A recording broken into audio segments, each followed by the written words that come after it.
Hello students. तो students हूँ निमेश शर्मा आज प्रस्तुत छूँ क्लास 12 केमिस्ट्री गुजराती मीडियम विद्यार्थीओ माटे। तो बाळको आज आप एकम 5 पृष्ठ रसायन विज्ञान में टॉपिक नंबर 5.4.6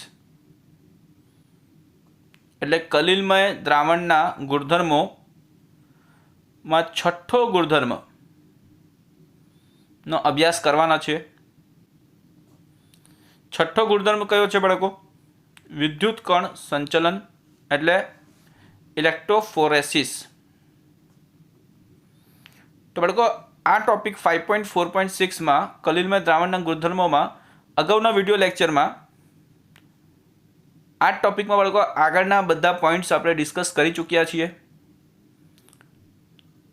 गुणधर्म 1 थी लईने गुणधर्म 5 सुधीनी चर्चा थई गई है, एनी समझूती पूरी थई गई है अने बाळको बचेला गुणधर्म छठ्ठा गुणधर्म थी अहींया चर्चा ने आपणे कंटिन्यू करता छीए।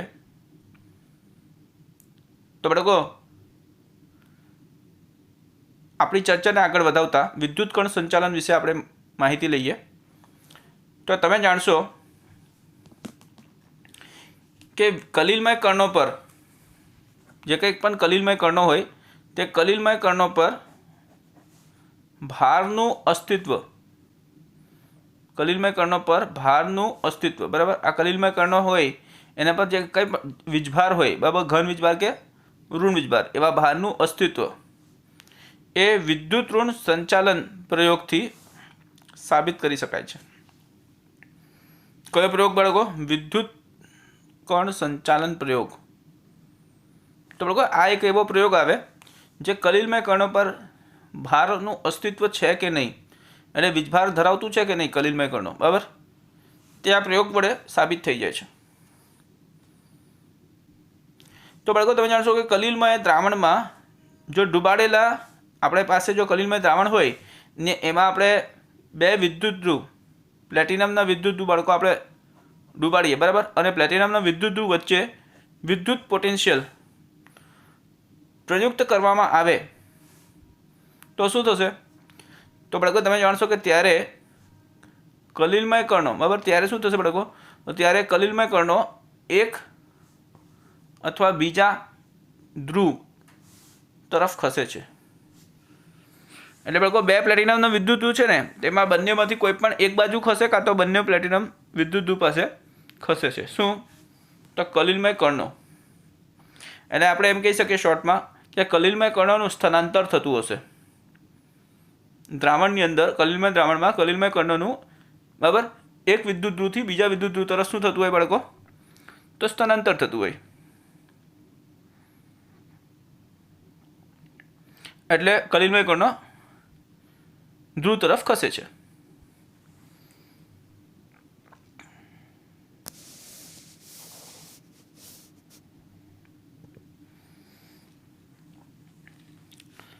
त्यारबाद बाळको प्रयुक्त विद्युत पोटेन्शियल हेठळ कलिलमय कणोना हेरफेर एटले के मूवमेंट ने विद्युत कण संचलन कहे छे। तो बाळको विद्युत कण संचलननी अहींया व्याख्या आपेली छे बराबर। ए व्याख्या शुं छे के प्रयुक्त विद्युत पोटेन्शियल होय तो आनी असरे बराबर, आ विद्युत पोटेन्शियलनी असरे के एनी हेठळ कलिलमय कणोनुं हेरफेर स्थानांतर के मूवमेंट, जे कंई पण मूवमेंट थतुं होय हेरफेर थतुं होय तेने ज आपणे शुं कहीशुं बाळको? विद्युत कण संचलन कहीशुं।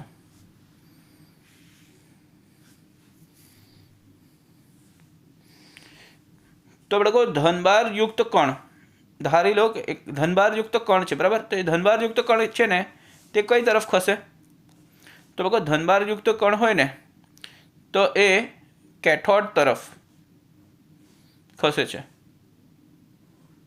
ओके, कैथोड तरफ जाए बराबर। ज्यारे ऋणमय ऋणमय के ऋणभार युक्त कण होय ने बाळको ऋणभार युक्त कण माइनस वाळा बराबर, माइनस वाळा वीजभार धरावता कण होय ने તે કોની તરફ ખસે બાળકો? તો એનોડ તરફ. તો આવું કેમ બાળકો? તો કેથોડ પોતે ઋણ વીજભારિત ધ્રુવ છે, એટલે એવો વિદ્યુત ધ્રુવ છે જે ઋણ વીજભારિત હોય, બરાબર. અને આ ઘનભાર યુક્ત કણ હોય, તો કણ ઉપર જો ઘનભાર હોય અને આ ઋણભાર હોય, ઋણભારિત હોય છે કેથોડ, તો બંને વિરુદ્ધ વીજભારવાળા હોય એટલે આકર્ષણ થાય. આ રીતે બાળકો ઋણભારયુક્ત કણ હોય એટલે કણ ઉપર માઇનસ વીજભાર હોય, અને એનોડનો વીજભાર શું હોય? તો એ ઘન વીજભાર હોય. તો આ બંને પણ બાળકો કણ અને એનોડ વિદ્યુત ધ્રુવ આ બંને વિરુદ્ધ વીજભારવાળા થયા, એટલે બાળકો એ બંને વચ્ચે પણ આકર્ષણ થાય. તો બાળકો જે નિયમ છે વીજભારનો, વિરુદ્ધ વીજભાર આકર્ષણ પામે, તો એ પ્રમાણે વિરુદ્ધ વીજભારવાળા કણો, બરાબર, તેના કરતાં વિરુદ્ધ વીજભારવાળા કેથોડ તરફ આકર્ષણ પામે. તો બાળકો આ જ વસ્તુ તમને છે ને જોવા મળશે નીચે આકૃતિમાં. તો આને નીચેની પ્રાયોગિક ગોઠવણીના આધારે, પ્રાયોગિક ગોઠવણી છે એના આધારે બાળકો નિર્દેશિત કરી શકાય છે. તો બાળકો આ જે તમને આકૃતિ દેખાતી છે તે કોના માટે છે? તો બાળકો આપણે હમણાં જે વ્યાખ્યા જોઈ ગયા ને, વિદ્યુત કણ સંચલન, આપણે બાળકો વિદ્યુત કણ સંચલનની વ્યાખ્યા જોઈ ગયા, બરાબર. વિદ્યુત કણ સંચલન વિશે આપણે જોયું કે પ્રયુક્ત વિદ્યુત પોટેન્શિયલના હેઠળ કલિલમય કણો, બરાબર, હેરફેર કરે એટલે મુવમેન્ટ કરે છે. ક્લિયર છે બાળકો? તો એને વિદ્યુત કણ સંચલન કહે. તો બાળકો આ વિદ્યુત કણ સંચલન માટેની પ્રાયોગિક ગોઠવણી છે. ક્લિયર? અને બાળકો આ ગોઠવણી તરફની હિસાબથી આપણે વિદ્યુત કણ સંચલન સમજવાના છે, ઇલેક્ટ્રોફોરેસિસ જેને કહેવાય, તે વિશેની માહિતી આપણે લેશું. તો બાળકો આ આકૃતિ જે પણ તમને દેખાતું છે એ આકૃતિમાં કયા ભાગને શું કહેવાય ને તે પહેલાં આપણે સમજી લઈએ. તો બાળકો અહીંયા આકૃતિમાં મેં પહેલાંથી આકૃતિ તો ડ્રો કરી મૂકી છે, પરંતુ એનું લેબલિંગ નથી કર્યું. એ લેબલિંગ તમારી સામે જ કરીને બતાવો, એટલે તમને ફોકસિંગ થાય કે કોને શું કહેવાય.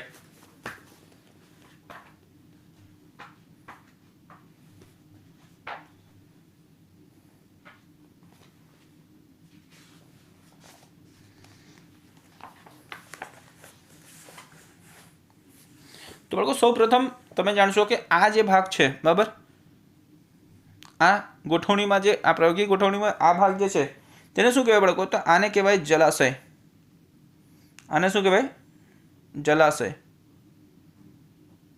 એટલે બાળકો આમાં જલ ભરેલું હોય, આને જલાશય કહેવાશે.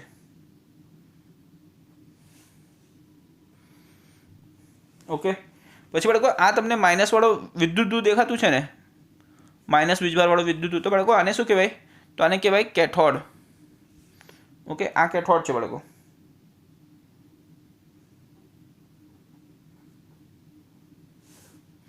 એ જ રીતે બાળકો આ ઘનભારિત વિદ્યુત ધ્રુવ દેખાતું છે ને તમને, તેને શું કહેવાય બાળકો? તો આને કહેવાય એનોડ. આને શું કહેવાય? એનોડ.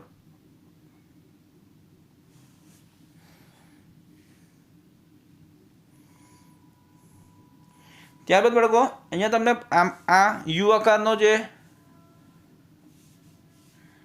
પાત્ર છે, આ યુ આકારના પાત્રમાં બાળકો તમને શું દેખાતું છે? એક પ્રવાહી. આ યુ આકારનો જે પાત્ર છે ને બાળકો, આ પાત્રને આપણે શું કહેશું? આ જે છે પાત્ર, બરાબર, તે શું છે બાળકો? પ્રારંભિક સપાટી.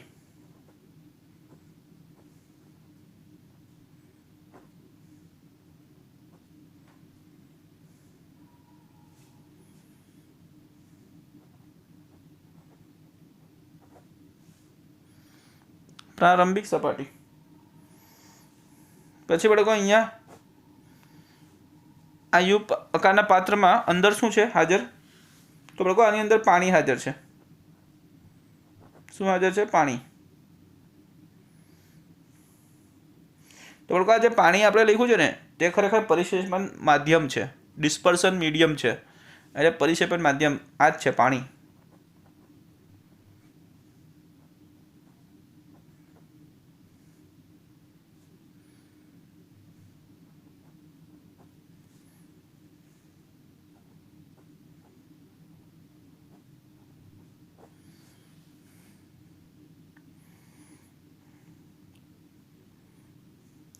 પછી બાળકો આ દ્રાવણ જે છે ને, આ પરિક્ષેપણ માધ્યમમાં બાળકો પરિક્ષેપિત કળા છે, બરાબર, પરિક્ષેપિત કણા અને પરિક્ષેપિત માધ્યમમાં મળાયું છે અને કલિલમય દ્રાવણ તૈયાર થયેલું છે. એટલે બાળકો આ જે છે ને તે શું છે? કલિલમય દ્રાવણ છે. ઓકે, કલિલમય દ્રાવણ.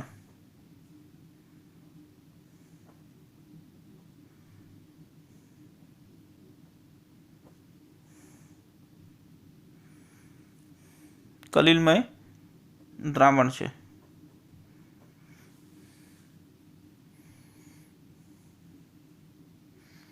ક્લિયર છે બાળકો? ત્યારબાદ બાળકો અહીંયા તમને દેખાય છે, અહીંયા શું છે? એક સ્ટોપકોક છે. બરાબર, આપણે ગુજરાતીમાં એને શું કહીએ? રોધની. તો બાળકો આ આપણે ઓપન અને ક્લોઝ કરવાનું હોય.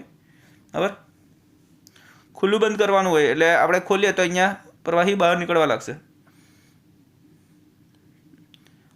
પાત્રમાંથી. તો બાળકો આને શું કહેવાય? રોધની.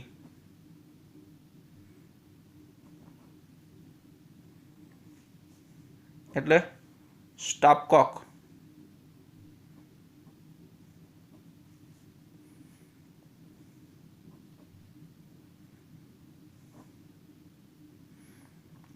ક્લિયર છે બાળકો? આ શું છે? સ્ટોપકોક.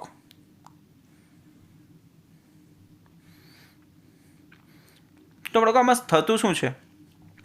તો તમને દેખાતું છે, ક્લિયરલી દેખાય કે બાળકો અહીંયા આ જે કલિલમય કણો છે ને બાળકો, આપણે અહીંયા જે વાત ચર્ચા કરી ને કે પ્રયુક્ત વિદ્યુત પોટેન્શિયલ હેઠળ કલિલમય કણોનો હેરફેર મુવમેન્ટ્સ થાય છે. બરાબર, તેને આપણે વિદ્યુત કણ સંચલન કહીએ. તો બાળકો અહીંયા શું આપવામાં આવે? આ વિદ્યુત પોટેન્શિયલ બહારથી આપવામાં આવે. બરાબર, આ કેથોડ છે, આ એનોડ છે. બહારથી બાળકો અહીંયા તમને દેખાય છે ને, બરાબર, આ કનેક્શનથી તો બહારથી વિદ્યુત પોટેન્શિયલ આપવામાં આવે છે. એટલે પ્રયુક્ત વિદ્યુત પોટેન્શિયલ છે. ક્લિયર?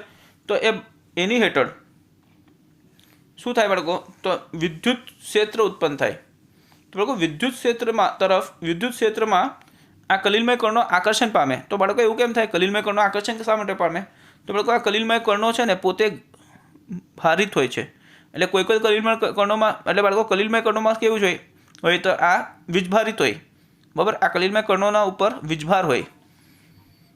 તો બાળકો જેટલા પણ કલિલમય કણોમાં વીજભાર હશે ને, ઋણ વીજભારિત હોય ને બાળકો, ઋણભાર યુક્તની વાત છે, તો ઋણભારયુક્ત કલિલમય કણો હોય ને બાળકો, એ બધા એનોડ તરફ ભાગતા દેખાશે તમને, બધા એનોડ તરફ. એટલે બાળકો હંમેશા તમને અહીંયા આ દ્રાવણમાં કેવું દેખાશે?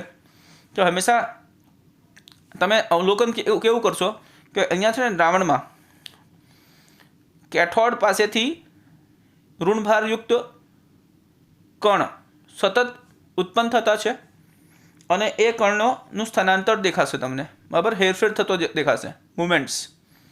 એ કઈ તરફ જશે બધા? તો બાળકો એનોડ તરફ ખસે છે. ક્લિયર છે? તો આ બધા એનોડ તરફ ખસી રહ્યા છે. ને એ જ રીતે બાળકો શું થશે? જો ભારયુક્ત કણ હોય ને તો એ કેથોડ તરફ ખસે. હવે ઋણભારયુક્ત કણ જે એનોડ તરફ ખસતા છે ને બાળકો, તે બાળકો અહીંયા તમે જોઈ લો, એનોડ જે છે ને, એનોડ, બરાબર, એનોડ ઉપર, એનોડ વિદ્યુત ધ્રુવ છે ને તેના ઉપર બાળકો આ બધા કણો જો સપાટી પર શું થઈ ગયા છે? એકત્રિત થઈ ગયા છે, સેટલ થઈ ગયા છે. ક્લિયર? તો બાળકો તમે જાણશો કે વિદ્યુત કણ સંચલન એટલે કણોની હેરફેરને કેટલીક યોગ્ય રીતે રોકવામાં આવે છે. તો વિદ્યુત કણ સંચલન બાળકો એમાં એવી ક્ષમતા હોય કે એ કણોની હેરફેરને રોકી પણ શકે. હેરફેરને કેટલીક યોગ્ય રીતથી રોકવામાં આવે છે. ત્યારે એવું અવલોકન કરવામાં આવે છે કે પરિક્ષેપણ માધ્યમ એ વિદ્યુત ક્ષેત્રમાં ખસવાનું શરૂ કરે છે. એટલે બાળકો આખો પરિક્ષેપણ માધ્યમ છે ને તેના પર પણ વિદ્યુત ક્ષેત્રનો અસર લાગે છે અને પોતે વિદ્યુત ક્ષેત્રની અસરે તે ખસતો જણાય. એટલે બાળકો અહીંયા પરિક્ષેપણ માધ્યમ તરીકે પાણી છે ને તો પાણી ખસતો જણાશે વિદ્યુત ક્ષેત્રની હેઠળ અસરે. તો બાળકો આ પરિઘટનાને, આ જે પરિઘટના હોય ને તે પરિઘટનાને આપણે શું કહીશું? વિદ્યુત પ્રસરણ અથવા વિદ્યુત અભિસરણ. તો ઇંગ્લિશમાં આપણે શું કહીશું બાળકો? તો ઇંગ્લિશમાં આપણે કહીશું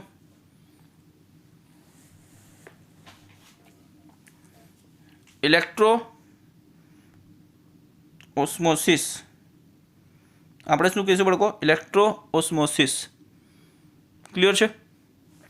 તો ઇલેક્ટ્રો ઓસ્મોસિસ કહેવામાં આવે છે, વિદ્યુત અભિસરણ કહેવામાં આવે છે આ પરિઘટનાને.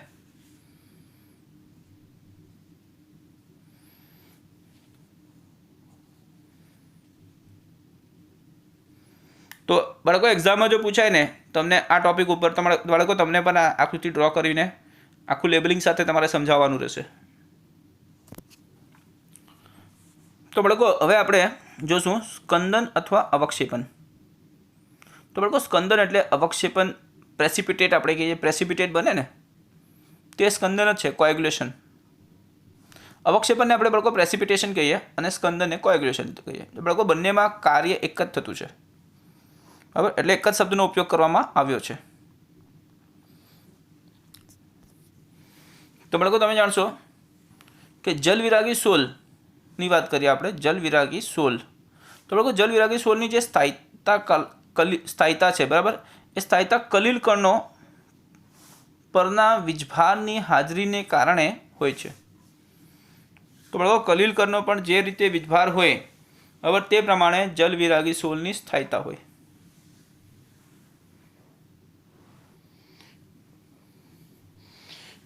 જો કોઈ કારણસર વીજભાર કરવામાં આવે તો આ કણો એકબીજાની નજીક આવશે, સમુચ્ચય રચશે અથવા સ્કંદન પામશે અને ગુરુત્વબળ હેઠળ તે નીચે બેસી જશે. બરાબર છે બાળકો? તો કોઈ કારણસર, ધારો કે આપણે કોઈ પણ કારણસર વિચારીએ કે વીજભાર કરવામાં આવે એટલે કણોને વીજભારિત કરવામાં આવે, બરાબર, તો કણો એકબીજાની નજીક આવશે. તો લોકો વીજભારિત હોય તો એ તો સ્વાભાવિક જ છે ને કે નજીક આવવાના છે. વિરુદ્ધ વીજભાર લેવામાં આવે ને તો વિરુદ્ધ વીજભાર એ તો બાળકો આકર્ષણ થવાનું જ છે ને. તો એકબીજાની નજીક આવશે, પછી ત્યાં શું થશે બાળકો? સમુચ્ચય થશે, સમુચ્ચય રચશે અથવા તો સ્કંદન પામશે, એટલે એકત્રિત થઈ જવાના છે. અને જ્યારે એકત્રિત થશે, બરાબર, મોટા આકારના કણો બનશે, કદ મોટો થઈ જશે, ત્યારે એમના પર ગુરુત્વાકર્ષણ બળ લાગશે અને એ હેઠળ બાળકો એ મોટા કણો નીચે બેસી જશે, ઠરી જશે. ક્લિયર છે બાળકો? નીચે બેસી જશે, ઠરી જશે.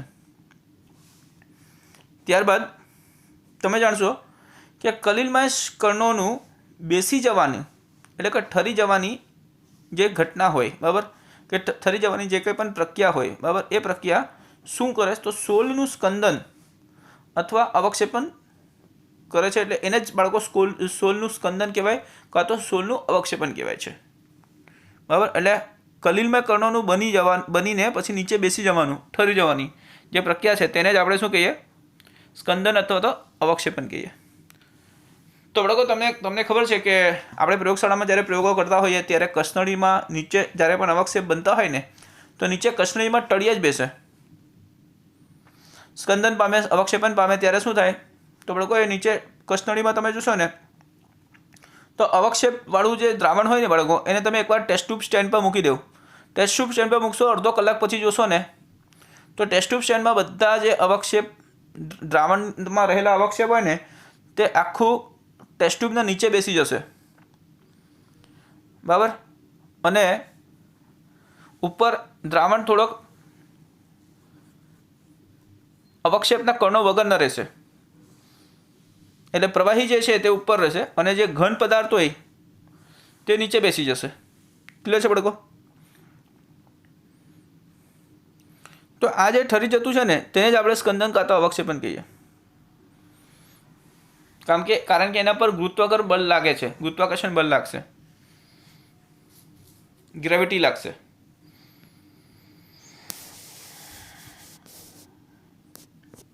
તો બાળકો હવે આપણે જોવાના છે જલવિરાગી સોલનું સ્કંદન નીચેની રીતે કરી શકાય છે. તો કઈ રીતે?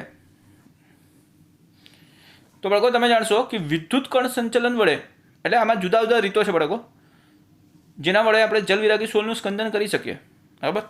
તો પ્રથમ પહેલો રીત શું છે?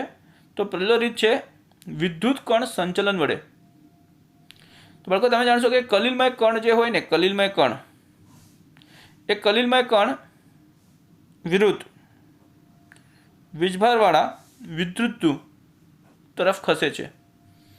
તો બાળકો વિરુદ્ધ વીજભારવાળા હોય ને, એટલે ધારો કે કલિલમય કણમાં બાળકો ધનભાર હોય કણ, તો એ વિરુદ્ધ વીજભારવાળા એટલે કે કેથોડ તરફ ઋણભારિત વિદ્યુત ધ્રુવ તરફ ખસે છે. અને બાળકો જો કલિલમય કણ ઋણભારિત હોય તો એ એનોડ તરફ ખસકશે. તો બાળકો જે પણ ભારવાળા કણો હોય કલિલમય કણો, તે તેના કરતાં વિરુદ્ધ વીજભારવાળા વિદ્યુત ધ્રુવ તરફ ખસે છે, આકર્ષિત થાય છે. શોર્ટમાં આપણે કહેતા આકર્ષિત થાય અને વિભારિત થાય છે.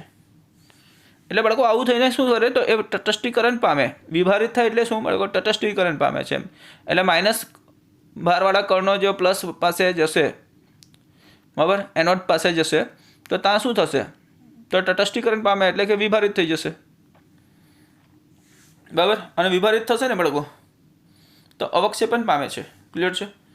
વિભારિત થવા પહેલાં એમની પાસે ક્ષમતા હોય આકર્ષણ પામવાનું, એટલે વિભારિત થવા પહેલાં એ આકર્ષણ પામતું રહેશે. પણ એકવાર વિભારિત થઈ જશે એટલે એમના ભાર નીકળી જશે ને, એમનો વીજભાર નીકળી જશે ને બાળકો, તો એ અવક્ષેપણ પામે છે, બરાબર. તો આ પહેલો એવો રીત છે, પહેલી મેથડ છે જેમાં આપણે વિદ્યુત કણનું સંચલન વડે, જે આપણે ઇલેક્ટ્રોફોરેસિસ જોઈ ગયા, બરાબર, તે રીતે આપણે સમજી શકીએ કે જલવિભાગી સોલનું સ્કંદન કઈ રીતે કરી શકાય. હવે બાળકો આપણે બીજું જોઈશું, બીજી રીત, બે વિરુદ્ધ વીજભારવાળા સોલને મિશ્ર કરતા. એટલે બાળકો આપણી પાસે બે સોલ છે, બંનેનો વીજભાર જુદા જુદા છે. એટલે એક સોલમાં કલિલમય કણોનો ભાર, એક સોલનો કલિલમય કણો ઘનભારિત હોય અને બીજા સોલનો કલિલમય કણો એ ઋણભારિત હોય. તો વિરુદ્ધ વીજભારવાળા કલિલમય કણો ધરાવતા સોલને જ્યારે આપણે મિક્સ કરીએ ને, તો શું થશે? તો બાળકો એ જોઈ લો કે જ્યારે બે વિરુદ્ધ વીજભારવાળા સોલને લગભગ સરખા પ્રમાણમાં મિશ્ર કરવામાં આવે, બરાબર, બે વિરુદ્ધ વીજભારવાળા સોલને લગભગ સરખા પ્રમાણમાં મિશ્ર કરવામાં આવે, ત્યારે શું થાય? ત્યારે તેમના વીજભારનું તટસ્થીકરણ થાય છે. એટલે બાળકો પ્લસ ઘનભારિત હોય, બરાબર, પ્લસવાળા કલિલમય કણો હોય એ માઇનસવાળા કલિલમય કણો સાથે જો મિશ્ર પામે તો શું થશે? સ્વાભાવિક જ છે ને કે તેમનું તટસ્થીકરણ થઈ જશે. તો બાળકો એ બંને એ કણો તટસ્થીકરણ પામશે અને અંશતઃ સંપૂર્ણપણે અવક્ષેપણ થાય. એટલે બાળકો એક વસ્તુ તો અહીંયા ક્લિયર થતું જ છે કે જો તટસ્થીકરણ પામે, કલિલમય કણો જ્યારે તટસ્થીકરણ પામે તો સંભવ થાય શું? તેમનું અવક્ષેપણ એટલે કે તેમનું સ્કંદન. ક્લિયર? તો સ્કંદન થવા માટે, અવક્ષેપણ થવા માટે કલિલમય કણોનું શું થવું જોઈએ? તો એમના વીજભાર નીકળી જવા જોઈએ, એ એના તટસ્થ સ્વરૂપે આવવા જોઈએ, બરાબર.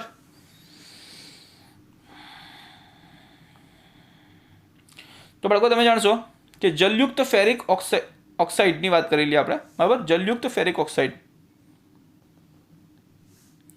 તો બાળકો જલયુક્ત ફેરિક ઓક્સાઇડ Fe2O3 XH2O થાય છે. તો આ સોલ જે છે ને બાળકો તે ઘનભારિત સોલ છે, એટલે કે એના કણો જે છે ને ફેરિક ઓક્સાઇડ એ ઘનભાર ધરાવે. તો ઘનભારિત સોલ છે અને આર્સેનિયસ સલ્ફાઇડ એ ઋણભારિત સોલ છે. ઓકે, તો બાળકો આ અહીંયા ઉદાહરણ મળી ગયું, એક ઘનભારિત સોલ અને બીજો ઋણભારિત સોલ. તો ઘનભારિત સોલ અને ઋણભારિત સોલ જે છે, બરાબર, ફેરિક ઓક્સાઇડ અને આર્સેનિયસ ઓક્સાઇડ, આર્સેનિયસ સલ્ફાઇડ, આ બંનેનું મિક્સ કરી દઈએ ને આપણે, તો મિક્સ કરતાં બંને તટસ્થીકરણ પામશે અને અવક્ષેપ તૈયાર થશે જ, અવક્ષેપણ થશે જ. તો જ્યારે મિક્સ કરશો ને બાળકો ત્યારે શું થશે? આ બંને સોલને મિક્સ કરશો ને તો મિક્સ કરતાં તેમને અવક્ષેપણ સ્વરૂપમાં લાવે છે, બરાબર, અવક્ષેપણ સ્વરૂપમાં લાવે છે. આ પ્રકારના સ્કંદનને શું કહેવામાં આવશે? આ પ્રકારના સ્કંદનને પારસ્પરિક એટલે કે મ્યુચ્યુઅલ સ્કંદન કહે છે. ક્લિયર છે બાળકો? આ પ્રકારના સ્કંદનને આપણે શું કહીશું? પારસ્પરિક એટલે કે મ્યુચ્યુઅલ સ્કંદન. ત્યારબાદ બાળકો ત્રીજી રીત જોઈ લો. ત્રીજી રીતમાં શું છે? ઉકાળતા. તો બાળકો ઉકાળતા માટે તમને બતાવી દઉં કે જ્યારે સોલને ઉકાળવામાં આવે ત્યારે શું થાય? તો બાળકો જ્યારે સોલને ઉકાળીએ ને આપણે, તો સોલને ઉકાળવામાં આવે ત્યારે અધિશોષિત સ્તર, જે પણ કંઈ અધિશોષિત સ્તર હોય ને બાળકો, તે અધિશોષિત સ્તરને ખલેલ પહોંચે છે, ડિસ્ટર્બન્સ થાય, તો ખલેલ પામે છે, જેને કારણે परिक्षेपण माध्यमना अणुओ साथे शुं थाय तो અથડામણ वधी जाए। क्लियर है? आ कर्णों परनो वीजभार घटाड़े छे। तो लोग शुं थाय अहींया कर्णों परनो वीजभार घटे छे अने छेवटे अवक्षेपण तरफ दौराय छे।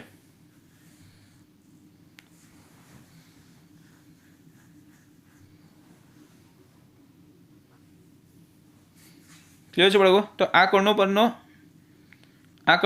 परनो वीजभार घटाड़े छे। आ कर्णों परनो वीजभार ने शुं करे? ओछो करी नाखे, घटाड़ी दे અથડામણના લીધે। અને છેવટે શું થશે? અવક્ષેપણ થશે જ। એટલે જેમ તેમ કહીને કર્ણો પરના વીજભાર ઓછો કરવાનો છે, બરાબર। એટલે તમે પણ બાળકો કોઈ એવી આઈડિયા લગાવી શકો, કોઈ એવી રીત શોધી શકો છો કે જેમાં તમે વીજભારિત કર્ણોના વીજભાર ઓછા કરી નાખો કે ઘટાડી દેવો કે કાઢી જ નાખો આખું, તો તમે એ શક્યતા ઉત્પન્ન કરી શકો છો કે એ કર્ણોનું અવક્ષેપણ થાય। તો જો તમારે સ્કંદન કરાવવાનું હોય કર્ણોનું, કલિલમય કર્ણોનું સ્કંદન કરાવવાનું હોય કે અવક્ષેપણ કરાવવાનું હોય તો તમારે એવી કોઈ આઈડિયા લગાવવી પડશે કે એક 16ના કલિલમય કર્ણો જે વીજભાર ધરાવતા હોય તેમનો વીજભાર દૂર થવો જોઈએ।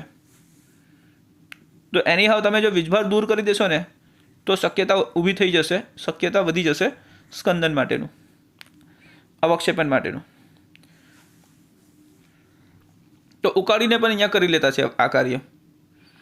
हवे बाळको आपणे नेक्स्ट जोशुं चौथो, दीर्घस्थायी एटले परसिस्टंट पाश्लेषण पण। तो बाळको डायलिसिस छे आ। तो लांबा समय सुधी डायलिसिस करता रहेशो ने तो लांबा समय सुधी डायलिसिस करवाथी शुं थाय? तो डायलिसिस करवाथी हाजर रहेला विद्युत विभाज्य जे कंई पण विद्युत विभाज्य हाजर हशे ने एनी अल्प मात्रा, बराबर, ओछो प्रमाण पण अल्प मात्रा लगभग दूर थाय छे। हाजर विद्युत विभाज्यनी अल्प मात्रा लगभग दूर थई जाय एटले संपूर्णपणे हाजर विद्युत विभाज्य दूर नथी थतो, अल्प मात्रामां दूर थशे, बराबर छे। अने कलिल एना लीधे शुं थशे बाळको? तो कलिल अस्थायी बने छे।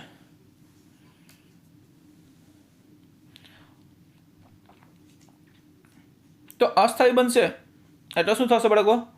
फाइनली आपणे के छेवटे स्कंदन पामे छे। तो अहींया एक वस्तु ए पण जोवा मळतुं छे कि कलिल जो अस्थायी बनशे तो स्कंदन थशे।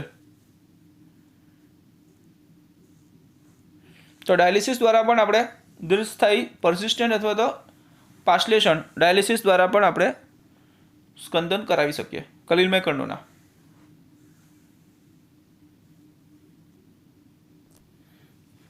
तो बाळको तमे जाणशो हवे नेक्स्ट छे विद्युत विभाज्यना उमेरणथी। तो बाळको विद्युत विभाज्यना उमेरणथी आपणे जोशुं કે જ્યારે વિદ્યુત વિભાજ્યનું વધુ પ્રમાણ ઉમેરવામાં આવે, બરાબર, જ્યારે આપણે વિદ્યુત વિભાજ્ય જે છે, બરાબર, એનું વધુ પ્રમાણનું ઉમેરણ કરીએ, બરાબર, એ ઉમેરવામાં આવે ત્યારે શું થશે? તો ત્યારે કલિલમય કર્ણો અવક્ષેપણ પામે। તો બાળકો આનું કારણ શું? તો આનું કારણ એ છે કે કલિલ જે હોય ને તેના પોતાનામાં હાજર રહેલા વીજભારથી વિરુદ્ધ વીજભારનું શું કરે? તટસ્થીકરણ કરી દે। તો બાળકો કલિલમાં જે કંઈ પણ હાજર રહેલા વીજભાર હોય ને તેના કરતાં વિરુદ્ધ વીજભારના વડે તેનું તટસ્થીકરણ કરે। અને બાળકો તટસ્થીકરણ એકવાર થાય ત્યારબાદ શું થશે? તો તટસ્થીકરણ થયા પછી તે સ્કંદન તરફ દોરી જશે। એટલે બાળકો તટસ્થીકરણ થાય ને એના પછી સ્કંદન થઈ જશે। तो स्कंदन थवा पहला तटस्थीकरण थवुं जरूरी है।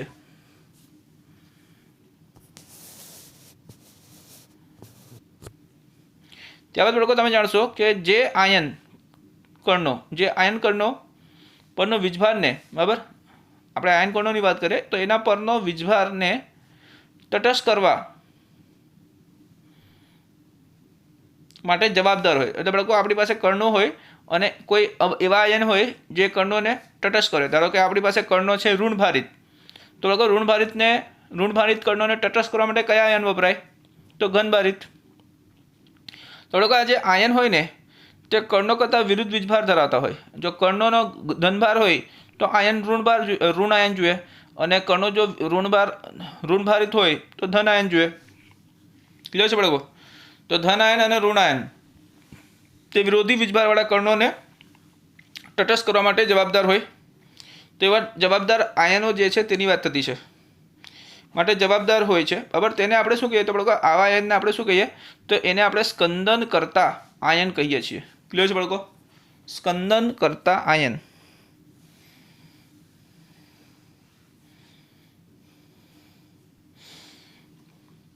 ત્યારબાદ બાળકો તમે જાણશો કે ઋણ આયન તે ધન વીજભાર ધરાવતા સોલનું અવક્ષેપણ કરે છે. ઋણ આયન હોય તો ધન વીજભાર ધરાવતા સોલનું શું કરશે? અવક્ષેપણ કરે. કેમ? તો બાળકો ધન વીજભાર ધરાવતા સોલમાં જે કલિલમય કર્ણો હોય તેને તટસ્થ કરી દે. કોણ? ઋણ આયન, કારણ કે એ કર્ણો પર ધન વીજભાર હોય. ત્યારબાદ બાળકો તમે જાણશો કે ધન આયન જે હોય તેના કરતાં ઊંધું કરે, એટલે ઋણ વીજભાર ધરાવતા સોલનું અવક્ષેપણ કરે. એવું કેમ બાળકો?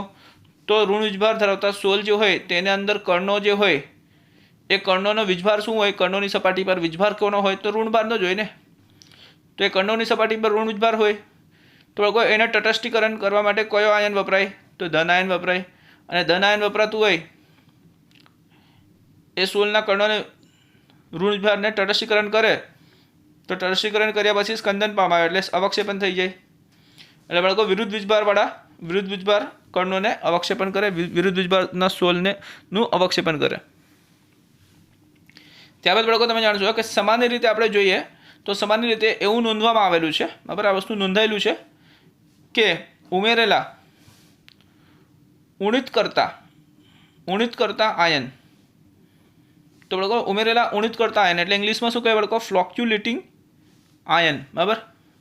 ફ્લોક્યુલેટિંગ આયનની વાત થાય તો જ્યારે ઉણિત કરતા આયન ઉમેરવામાં આવે, ફ્લોક્યુલેટિંગ આયન ઉમેરવામાં આવે તો એ ફ્લોક્યુલેટિંગ આયન જે છે, ઉણિત કરતા આયનની જે સંયોજકતા છે, બરાબર, એ સંયોજકતા જેટલી વધારે ઊંચી હોય ને તેટલી વધારે અવક્ષેપણ કરવાની શક્તિ હોય બાળકો. ફ્લોક્યુલેટિંગ આયન જે છે, ઉણિત કરતા આયન જે છે તેની સંયોજકતા જેટલી વધારે હોય, એટલે વીજભારની જે કિંમત છે તે જેટલી વધારે હોય, બરાબર, તેટલી જ વધારે એની અવક્ષેપણ કરવાની શક્તિ હોય. કારણ કે બાળકો એ એટલી જ સરળતાથી, એટલી ઝડપી રીતે તટસ્થીકરણ કરશે કલિલમય કર્ણોનું, સોલનું કલિલમય કર્ણોનું તટસ્થીકરણ કરશે, અને એટલી જ સરળતાથી અને ઝડપથી એ અવક્ષેપણ કરશે. એટલે આપણે એમ કહી શકીએ કે એની અવક્ષેપણ શક્તિ વધારે છે. તો બાળકો આને આ જે આખો નિયમ છે ને તેનું શું કહેવાય બાળકો? તો આને હાર્ડી-સુલ્સનો નિયમ કહે છે. બરાબર? હાર્ડી-સુલ્સનો નિયમ. બરાબર? ઉણિત કરતા આયનની શક્તિ સંયોજકતા જેટલી વધારે તેટલી વધારે અવક્ષેપણ કરવાની ક્ષમતા. આ છે હાર્ડી-સુલ્સ નિયમ. તો બાળકો હાર્ડી-સુલ્સ નિયમ પ્રમાણે આપણે જોવા જઈએ ને તો ઋણભારિત સોલના સ્કંદન માટે કે સ્કંદનમાં ઉણિત કરતાની શક્તિનો ક્રમ આપણે જોઈ લઈએ. તો એ શક્તિનો ક્રમ બાળકો અહીંયા તમે જોઈ લો કે બાળકો અહીંયા જો 3 આયન બતાવ્યું છે, 3 ધન આયન છે. બરાબર? એલ્યુમિનિયમ ધન આયન, બેરિયમ ધન આયન ને સોડિયમ ધન આયન. તો બાળકો એલ્યુમિનિયમ ધન આયનનો વીજભાર કેટલો છે? તો +3 છે. બેરિયમનો કેટલો છે? +2 છે. અને બાળકો સોડિયમનું +1 છે. તો +3 સંયોજકતા, ધનભારમાં સંયોજકતા વધારે કહેવાય +2 કરતાં, +2 વધારે કહેવાય +1 કરતાં. તો બાળકો ધનભારમાં સંયોજકતા વધારે છે ને, એટલે બાળકો આનું અવક્ષેપણ કરવાની ક્ષમતા, Al3+ નું અવક્ષેપણ કરવાની ક્ષમતા જે છે ને તે Ba2+ ની અવક્ષેપણ કરવાની ક્ષમતા કરતાં વધારે. અને બાળકો Ba2+ ની અવક્ષેપણ કરવાની ક્ષમતા છે ને તે Na+ ની અવક્ષેપણ કરવાની ક્ષમતા કરતાં વધારે. ક્લિયર થયું બાળકો?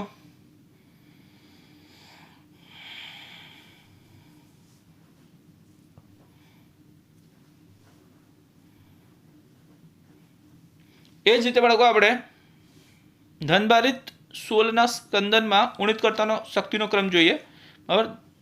ધનભારિત સોલ હોય અને એમાં આપણે સ્કંદન માટે ઉણિત કરતા આયનની શક્તિનો ક્રમ જોઈએ.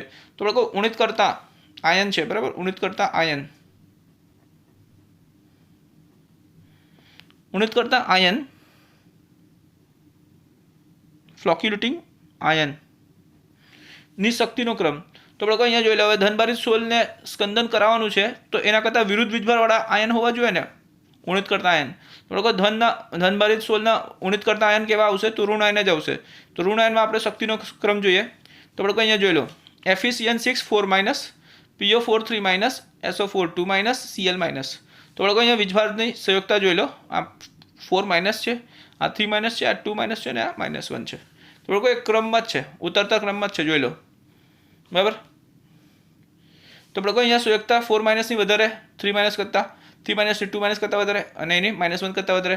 એટલે આપણે આ જે આયન દેખાય તમને FeCN6 4 તેનું અવક્ષેપણ કે સ્કંદન પામવાની ક્ષમતા કે શક્તિ વધારે છે કોના કરતાં? ફોસ્ફેટ આયન કરતાં. અને ફોસ્ફેટ આયનની બાળકો સલ્ફેટ આયન કરતાં વધારે છે ક્ષમતા સ્કંદન કરવાની કે અવક્ષેપણ કરવાની. અને બાળકો સલ્ફેટ આયનની ક્ષમતા વધારે છે કોના કરતાં? કે શક્તિ વધારે છે કોના કરતાં? ક્લોરાઇડ આયન કરતાં. ક્લિયર છે બાળકો? ત્યારબાદ બાળકો બીજી માહિતી કે 2 કલાકમાં, બાળકો હવે આ પણ નોંધવા જેવું છે, 2 કલાકમાં સોલના અવક્ષેપણ માટે જરૂરી વિદ્યુત વિભાજ્યની મિલીમોલ પ્રતિ લિટર એકમમાં નિમ્ન સાંદ્રતાને શું કહેવાય? સ્કંદન મૂલ્ય કહે છે. તો આપણે આ સ્કંદન મૂલ્યનો તમને વ્યાખ્યા પૂછવામાં આવે કે ભાઈ સ્કંદન મૂલ્યની વ્યાખ્યા આપો, ડબલ બાર અંડરલાઇન કર્યું છે. તો લોકો સ્કંદન મૂલ્યની વ્યાખ્યા જો તમને પૂછે તો લોકો આ 2 લાઈન લખવાની કે 2 કલાકમાં સોલના અવક્ષેપણ માટે જરૂરી વિદ્યુત વિભાજનની મિલીમોલ પ્રતિ લિટર એકમમાં નિમ્ન સાંદ્રતા. બાળકો સાંદ્રતા કેવી? લો કોન્સન્ટ્રેશન, ન્યૂનતમ સાંદ્રતા. તો ન્યૂનતમ સાંદ્રતા એ સ્કંદન મૂલ્ય કહે છે. ક્લિયર છે બાળકો? જેટલા ઓછા જથ્થાની જરૂર પડે છે, ત્યારબાદ બાળકો જો કે જેટલા ઓછા અહીં જથ્થાની જરૂર પડે, હવે જેટલા ઓછા જથ્થાની જરૂર પડે છે તેટલી જ વધારે આયનની સ્કંદન શક્તિ હોય છે. તો બાળકો આ બંને વ્યસ્ત પ્રમાણમાં છે, બરાબર, જથ્થો અને આયનની સ્કંદન શક્તિ આ બંને વ્યસ્ત પ્રમાણમાં છે. ઓછા જથ્થાની જો જરૂર પડે ને તો આપણે એમ કહી શકીએ કે આયનની સ્કંદન શક્તિ વધારે છે. એટલે કહેવાનો મતલબ એવો બાળકો કે જેટલું કાર્ય અહીંયા ક્લોરાઇડ આયન 2 ક્લોરાઇડ આયન કરી શકે ને તેટલું કાર્ય આ એક જ સલ્ફેટ આયન કરી શકે. અને બાળકો જેટલું સ્કંદનનું કાર્ય 4 ક્લોરાઇડ આયન કરી શકે ને તેટલું આ એક જ કરી શકે, બરાબર. એટલે વીજભાર જ જોવાના છે, કુલ વીજભાર. તો બાળકો આની ઓછો જથ્થો હોય ને તો પણ સ્કંદન વધારે થાય. એટલે બાળકો આ આયનની સ્કંદન શક્તિ વધારે છે. ક્લિયર થઈ ગયું?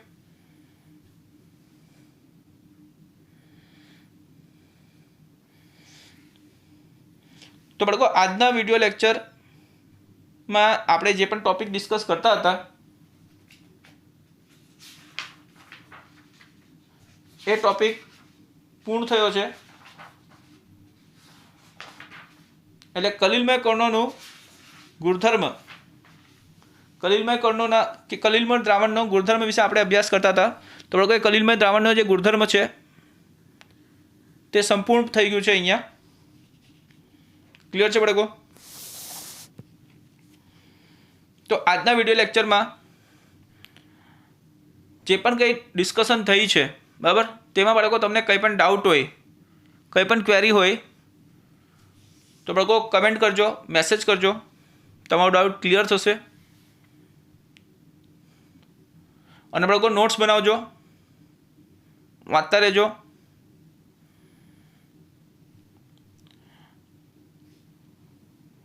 અને બાળકો આના ટોપિકના સંબંધિત જે કંઈ પણ તમને માહિતી મળી છે એ માહિતી સંબંધિત બાળકો તમે પ્રશ્ન ઉકેલજો. પ્રશ્ન ઉકેલતા તમને કંઈ પણ ડાઉટ લાગે તો બાળકો એ પ્રશ્ન તમે મૂકી રાખજો, બરાબર. એ પ્રશ્ન નેક્સ્ટ વિડીયો લેક્ચર કે આપણે કોઈ વખત લાઈવ લેક્ચર ચાલે તો ત્યારે એ પ્રશ્ન તમે મૂકશો કે કમેન્ટમાં પણ બાળકો એ પ્રશ્ન તમે મૂકશો તો તમારો ક્વેરી સોલ્વ થશે, ડાઉટ સોલ્વ થશે. ક્લિયર છે બાળકો? તો વાંચતા રહો, નોટ્સ બનાવો અને લખીને પ્રેક્ટિસ કરજો બાળકો. મેઇન બધા જે પણ શબ્દો છે બાળકો અહીંયા દરેક વાક્યમાં ફોકસિંગ કરવાનું છે, તે શબ્દો પર ફોકસ કરજો, કન્સેપ્ટ ક્લિયર કરજો. Okay, thank you.